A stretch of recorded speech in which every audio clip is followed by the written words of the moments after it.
Hello friends. Today we will discuss the topic, biggest loser in a day stock trading history ever, so let's start.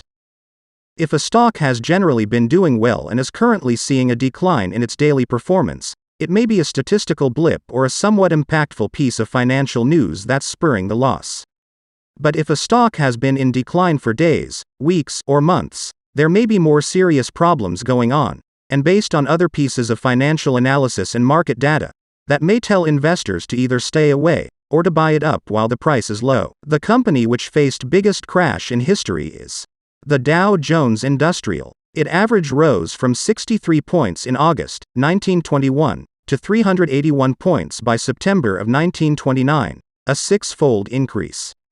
It started to descend from its peak on September 3, before accelerating during a two-day crash on Monday, October 28, and Tuesday, October 29. The Dow on what is now known as Black Monday tumbled by nearly 13% and declined by another almost 12% on what is referred to as Black Tuesday. By mid-November 1929, the Dow had lost about half its value. The stock market was bearish, meaning that its value had declined by more than 20%. The Dow continued to lose value until the summer of 1932, when it bottomed out at 41 points, a stomach-churning 89% below its peak.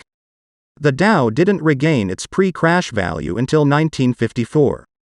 The primary cause of the 1929 stock market crash was excessive leverage.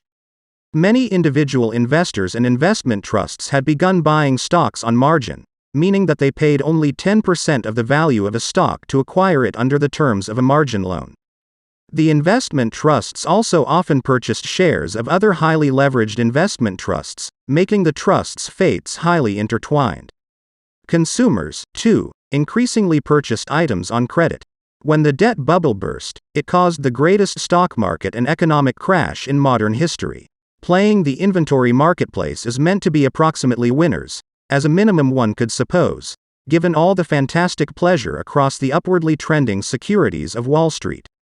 But any monetary professional worth their salt will inform you there may be revenue to be made with the winners and losers of any given inventory alternate.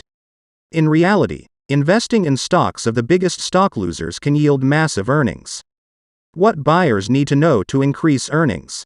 Leveraging the most important inventory losers for revenue through buying and selling and making an investment requires an understanding of the marketplace and its motions. Right here are a few belongings you'll need to recognize. What are biggest inventory losers? Why are percent decliners crucial? A way to locate biggest inventory losers. Limitations of the most important stock losers. The way to benefit from stock losers. As a whole lot as investors have grown through periods of volatility, these turbulent periods have highlighted a simple fact: deliver and call for reason motion in the stock marketplace. This movement is referred to as volatility. Volatility has a bad connotation, however, for buyers, it could represent enormous buying and selling possibility. The very motion of expenses as they upward push and fall enables to perceive stocks that are the biggest winners and the largest losers at the essential indexes. However, as we will see, it is vital to research other financial factors and market facts consisting of buying and selling volume and percentage benefit and loss. What are biggest inventory losers? Each day, the market gives buyers a scorecard that shows the shares which can be up, and the shares that are down. The winners are called the advancers and the losers are called decliners. So that was our today topic that we discussed. Be connected to our channel for more informative videos. Thanks for watching.